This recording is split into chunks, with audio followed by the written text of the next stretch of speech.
Hello students, आज हम पढ़ रहे हैं क्लास 11th की बुक हॉर्नबिल के लेसन नंबर 6 जिसका हेडिंग है सिल्क रोड और जिसके राइटर हैं निक मिडल्टन।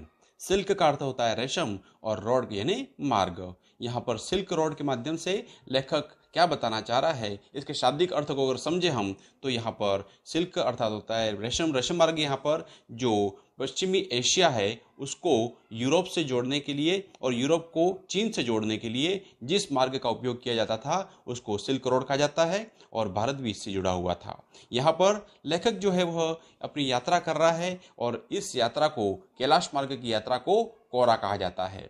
तो यह कोरा एक धार्मिक यात्रा होती है, लेकिन लेखक यहाँ पर एक धार्मिक यात्रा न करके एक साहसपूर्ण यात्रा का शौकीन होने के कारण शैक्षिक उद्देश्य से यात्रा कर रहा है।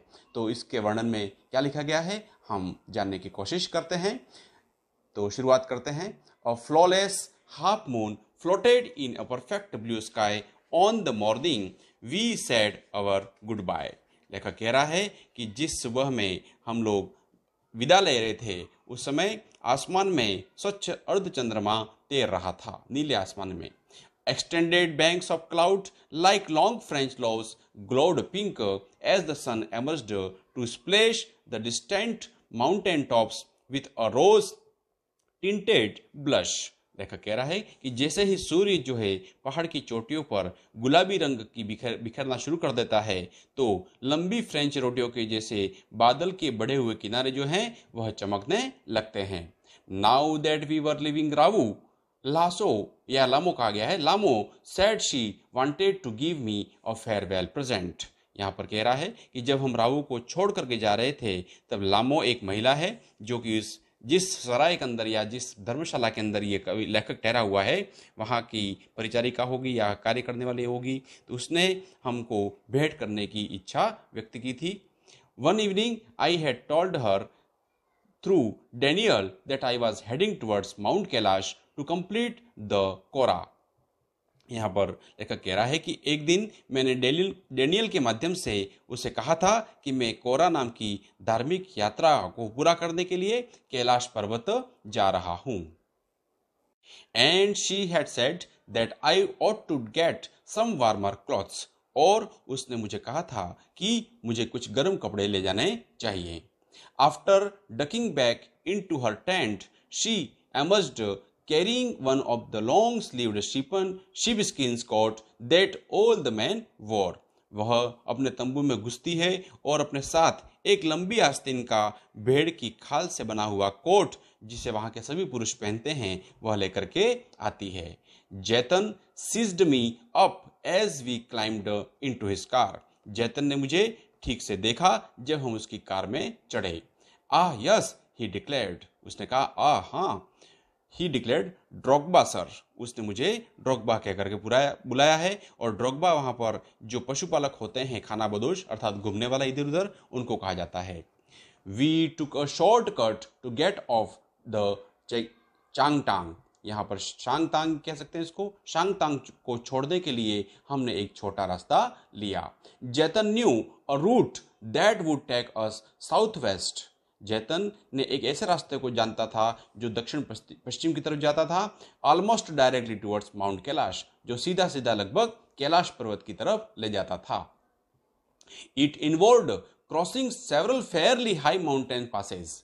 यह रास्ता कई ऊंचे पर्वतीय दर्रों को पार करके जाता था। He said. उसने कहा बट नो प्रॉब्लम। उसने कहा कि कोई समस्या पैदा नहीं होगी। He assured us. उसने हमको आश्वस्त किया। If there is no snow. अगर वहां पर बर्फ नहीं हुई तो। What was the likelihood of that I asked. मैंने उससे पूछा कि क्या बर्फ की संभावना है।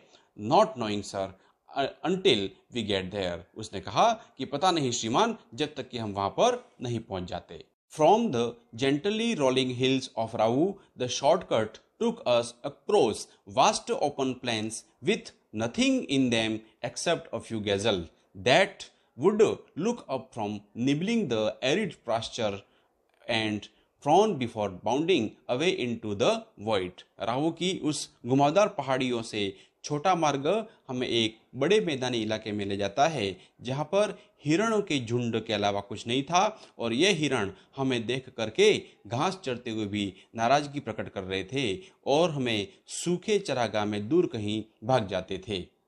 Further on where the plains become more stony than grassy, a great herd of wild ass come into view. इसके बाद मैदान घास के नहीं रहे और बल्कि चट्टानों के मैदान आए और हमारी निगाह में जंगली गधों का एक बहुत ही बड़ा झुंड आया। जैतन told us we were approaching them long before they appeared. जैतन ने हमें बताया कि हम उनकी तरफ ही अनजाने में बढ़ रहे हैं। Kiang he said, pointing towards a far full of dust. Kiang उसने कहा कि धूल के गुबार की तरफ इशारा करते हुए। When we drew near, I could see the herd gallop and mass, wheeling and turning in tight formation as if they were practicing maneuvers on some predetermined course. Plumes of dust billowed into crisp, clean air. जब हम नजदीक पहुंचे तो झुंड को एक साथ उछलते हुए, कूदते और मुड़ते देख सकते थे। वहां पर मोर्चेबंदी करते से दिखाई दे रहे थे और वे बने बनाए रास्तों पर दौड़ करके कुशलता दिखा रहे हों और धूल के गुबार उस साफ सुथरी हवा में ऊंचे उठ रहे थे। As he started to push up once more from the rocky wilderness, उस पथरीले मैदान में फिर पहाड़ियां जो थी वह अपना सिर दिखाने लगी। We passed solitary dogbars tending their flock. गुजरते हुए एकाकी जो खाना बदोश होते हैं वह अपने जानवरों को चराते हुए दिख रहे थे।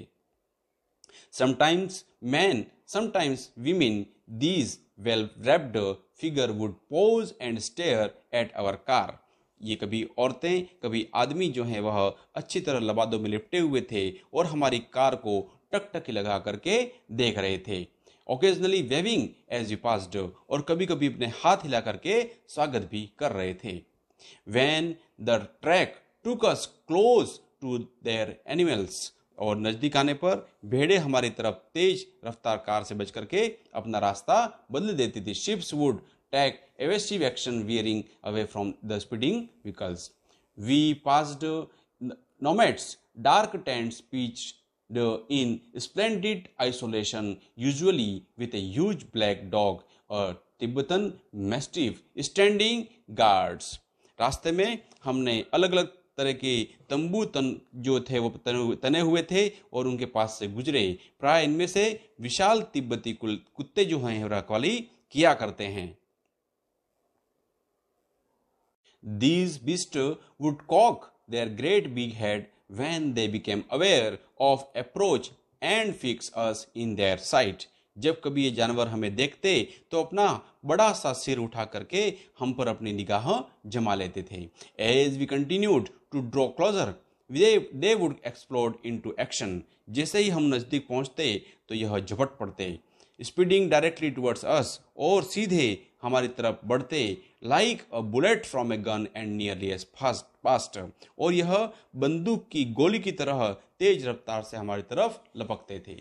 These shaggy monsters, blacker than the darkest night, usually wore bright red collars and barked furiously with massive jaws. ये भयानक दिखने वाले राक्षस की तरह काली रात से भी ज्यादा काले होते थे और अक्सर लाल चमकीली कॉलर गर्दन में पहने होते थे और अपने विशाल जबड़ों से बुरी तरह हमारी तरफ भौंकते।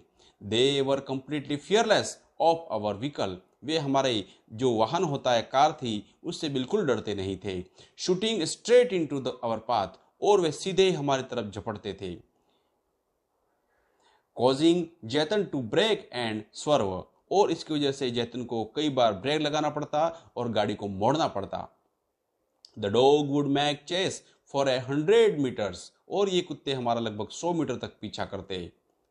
So before easing off, having seen us of the property, जब तक कि वो हमको उनके इलाके से बाहर निकल जाने के लिए आश्वस्त नहीं हो जाते।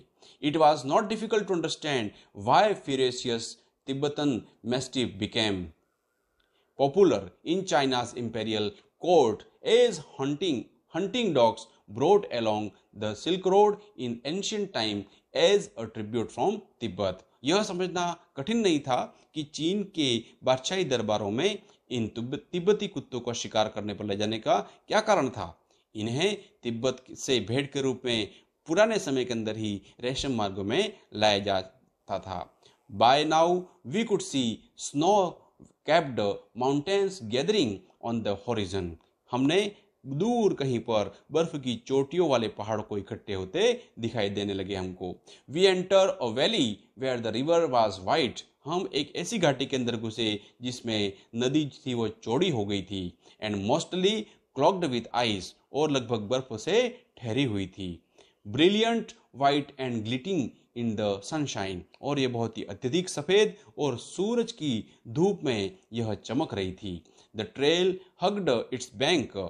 हमारा रास्ता इनके किनारों के पास पास चल रहा था। Twisting with a meander as we gradually gained height and the valley side of closed in. नदी के घुमाव के रास्ते घुमावदार हो गए थे और हम धीरे धीरे ऊपर बढ़ रहे और घाटी की सीमाएं पास पास आ गई।